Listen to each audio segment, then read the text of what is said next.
Hello, QPR fans and players TV home away. Deejay Ranger back in the place once again, like the Renegade Master, with another exclusive QPR fan interview for you.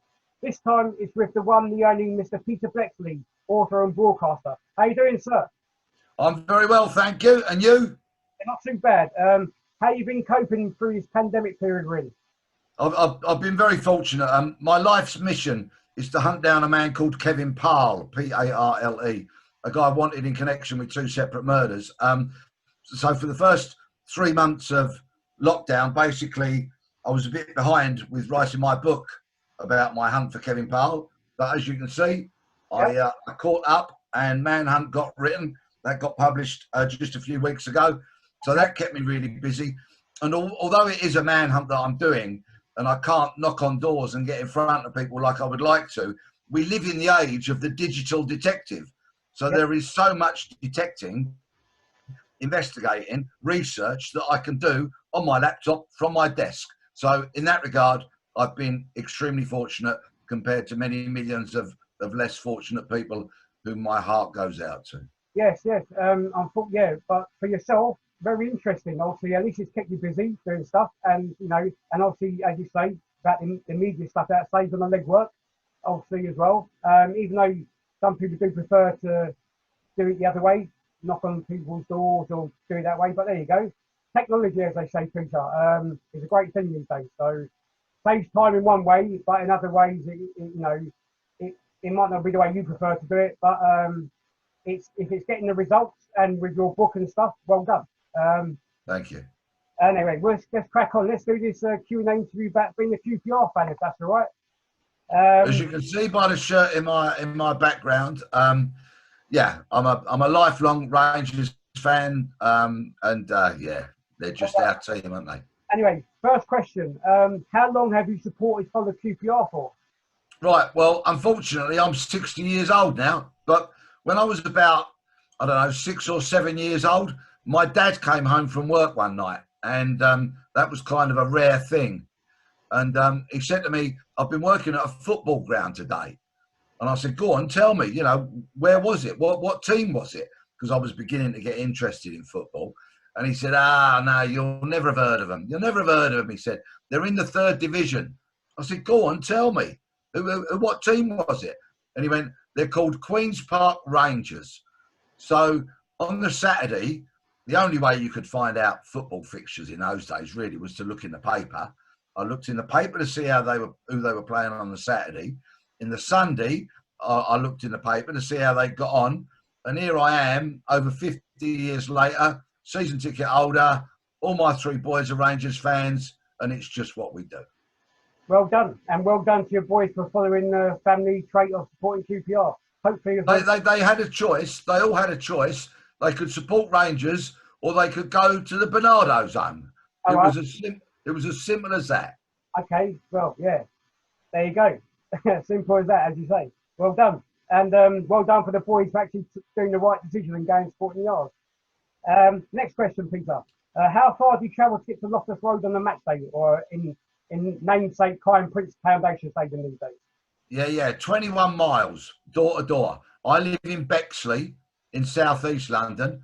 Yeah. So what I normally do is I drive to North Greenwich Tube Station, jump on the Jubilee line, and then change onto the Central line and walk from White City.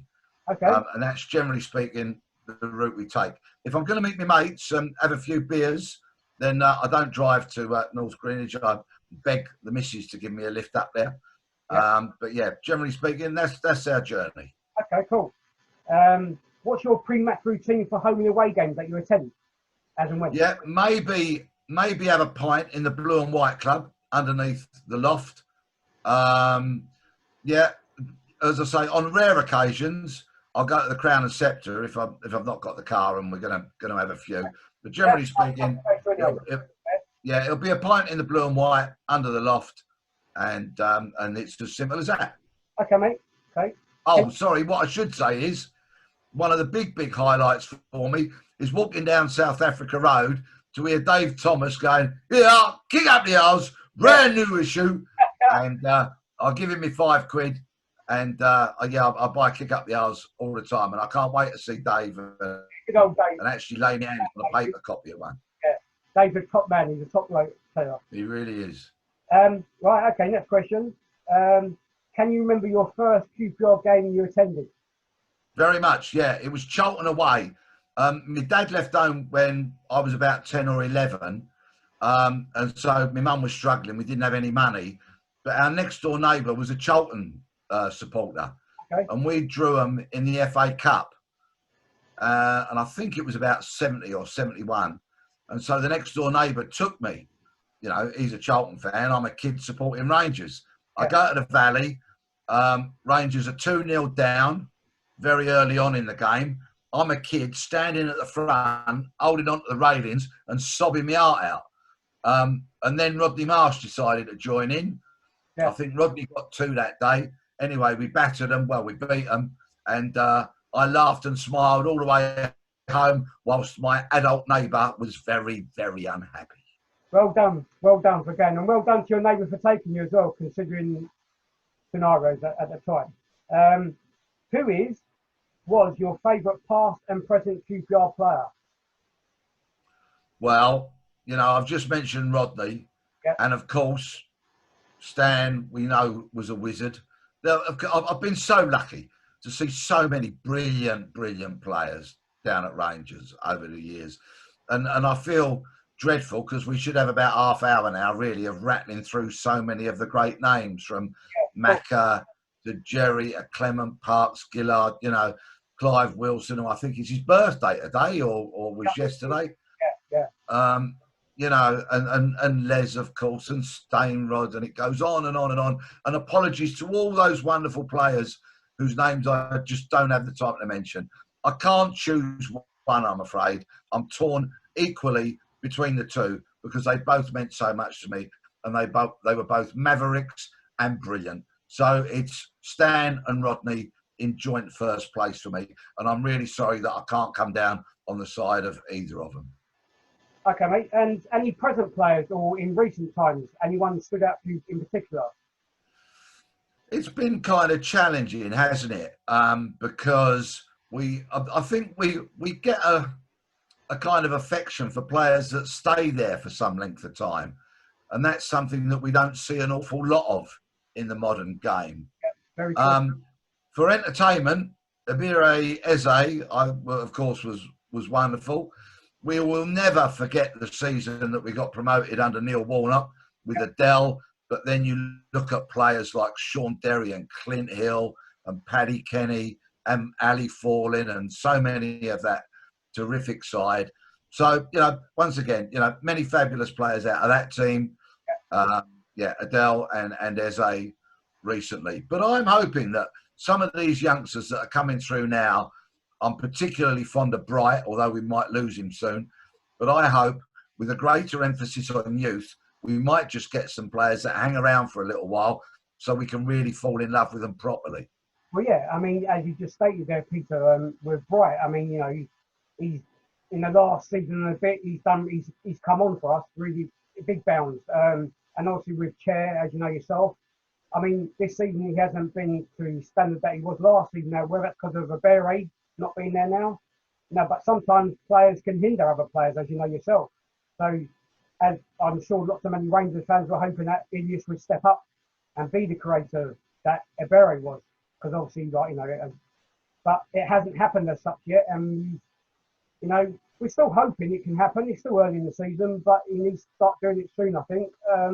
But then, as you stated, with the promotion winning team with Adele, and that there were so many other players in that side that done just as good for us in that season, to give Adele the space to do his stuff on the pitch for us. You know, as you said, Sean Derry, Clint Hill, Paddy Kenny in goal, you know, and so forth. But yeah, thank you for your past and present players as such. Next question, Peter. What was your most memorable moment supporting QPR? I'm sure you've seen a few, and but any standout ones? Well, that whole season of 75-76, when we so very nearly won the first division, was an amazing season. And the following season, 76, 77, our run in Europe to the quarterfinals of the UEFA Cup was astonishing, when Stan was absolutely sublime in a really, really good team and broke the scoring record in European competitions that season. So moments, it's very difficult to pick out one particular one, because, as I say, I've been so fortunate to have supported Rangers for so many years and experienced such wonderful times. I will just mention this, which is a bit of a standout moment, if I may. New Year's Day, 1992. Of course, I'd had a drink on New Year's Eve, so I got the supporters club coach up to Old Trafford. It was live on ITV, which was a rarity then, you know, to have live football particularly. This was all before the Sky domination of live telly. We go up there, New Year's Day. No one gives us a hope in hell. Man United are battling it out at the top of the table alongside Leeds. And we stuff them 4-1. Could have been more. You know, Dennis Bailey, hallelujah, hallelujah, gets a hat-trick. And it was a wonderful, wonderful thing. But the particular moment was, I was standing on the steps of the Rangers Supporters Club bus with my arms up above my head, right? A great big grin on my face. And I'm kind of giving it to all the Man United fans that are filing past looking very, very dejected. Well, a copper comes up to me and he says, "Do you like it here?" I said, "I've loved it here today." He said, "Well, do you want to stay here a bit longer than what you were planning on?" And I went, "No, not particularly." He said, "Well, put your arms down and get on that bus before I nick you." And I went, "Oh, I take it you're a Man United fan." And turned around and got on the bus pretty sharpish. But that was a particularly enjoyable and memorable moment from that wonderful day. Yeah. I was at the game myself. I mean, we must have had about maybe 500 fans if that there that day. That's what they give us, I think, from what memory serves me right, Peter. And personally, we could have won that game by 5 or 6 had we taken some other chances. There's always some buts. Realistically, I mean, I think Wegley had another chance, and I think maybe Simpson or Bailey had another. I can't remember now, but yeah, we could have won by more. But you know, to actually win there on New Year's Day, not a hope in hell, other than the most ardent QPR fan thinking we could go there and win, and we actually smashed them on New Year's Day. It was great, great. Yeah, and I'd recorded it, you know, on the old VHS, I think it was, video recorder. And I watched it when I got home, you know, kind of like in the middle of the night. And what really made me laugh was that Dennis Law, who was a wonderful player for Man United, but he was the pundit. Yeah. And he was blaming the fact that we were stuffing them on the swirling wind. Yeah. There you go. Sore loser, eh, Dennis? I mean, it's kind of similar to in more recent times when Man United lost at Southampton that time in their grey kit, and I think Ferguson come out with they couldn't see each other, so they changed the colour. They changed at half time. I mean, and a poor excuse has got to be fair and square on the day. Okay, Peter, thanks for them great memories of Man United away and your memorable moments on QPR. Okay, what team do you dislike, hate the most, if any? Come on, DJ. Right?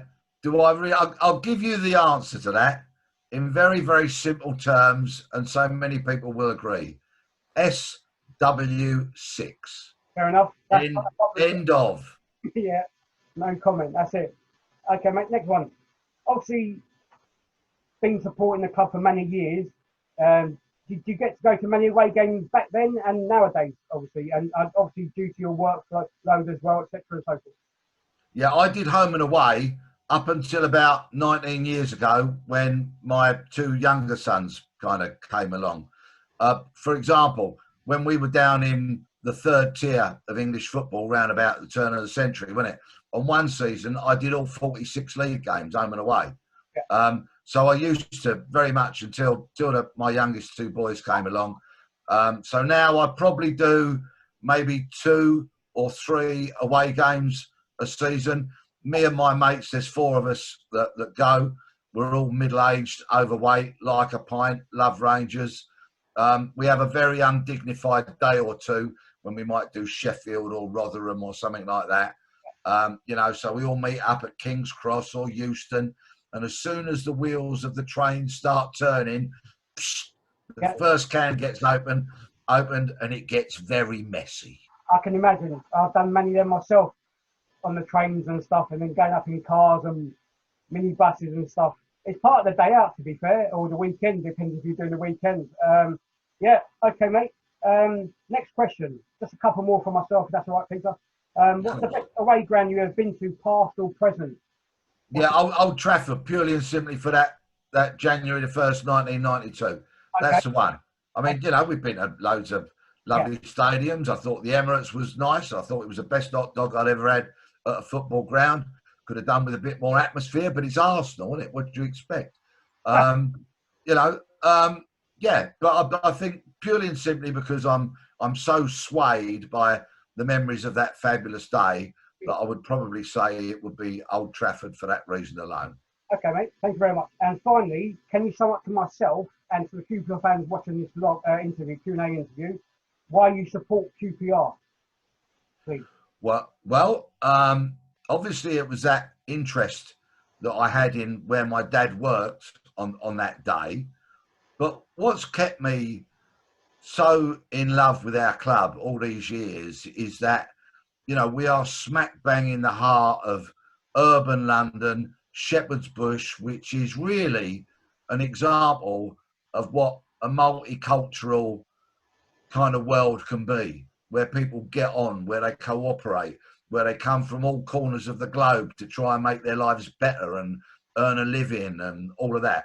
And I know it has its issues and problems. I'm not that blindly naive to it all. But I always loved the fact that Shepherd's Bush is what it is.